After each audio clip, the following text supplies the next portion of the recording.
कहा है उन्होंने।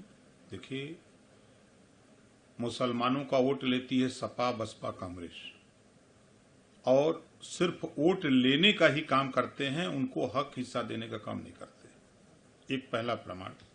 दूसरा, जो पिछड़ी जाति के नाम पर वोट समाजवादी पार्टी लेती है, तो एक जाति का काम करती है, सिर्फ अकेले अपनी कम्युनिटी का, यादव का काम करती है। बड़े पैमाने पर, चाहे पुलिस की भर्ती हो, लेखपाल की भर्ती हो, ग्राम सेवक हो, चाहे कानून को हो, चाहे एसडीएम हो, भर्ती बड़े पैमाने पर अपनी कौम को करता है। जैसे 86 एसडीएम में 56 यादव हुआ। सदन के अंदर मुख्यमंत्री ने खुलेआम इस बात को कहा। तो ये क्या दिखता है?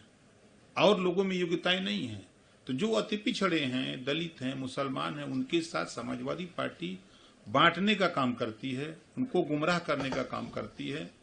और कभी उसके दिमाग में ये नहीं आया, जब वो हाई कोर्ट की बात को नहीं माना कि हाई कोर्ट ने कहा था 3 सितंबर 2013 को कि 27% आरक्षण को बांट करके सबको दिया जाए।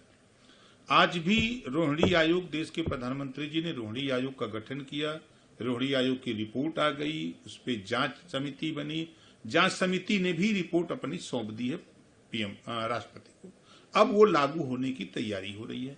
एक बार भी समाजवादी पार्टी हो, चाहे बहुजन समाज पार्टी हो, चाहे कांग्रेस, रोहिणी आयोग पर एक बार भी इनकी जबान नहीं खुलती, चाहे उनका टीवी डिबेट पर उनके प्रवक्ता जा रहे हो, चाहे उनके राष्ट्रीय नेता हो, चाहे राष्ट्रीय अध्यक्ष हो, किसी की जबान की 27% आरक्षण को बांट करके सबको दिया जाए, इस पे वो नहीं बोलते हैं। तो ये साफ जाहिर है कि जो प्रधानमंत्री, मुख्यमंत्री जी जो कह रहे हैं, वो बात, उनकी बात में दम है। वो इसी नाते कह रहे हैं कि अपनी कौम के प्रति वफादार हैं, वो मुसलमानों के दुश्मन है हक हिस्सा दिलाने के लिए, उनके नफरत पैदा किए हुए मुसलमानों में बीजेपी के खिलाफ, और उनके अलावा इससे कुछ नहीं है।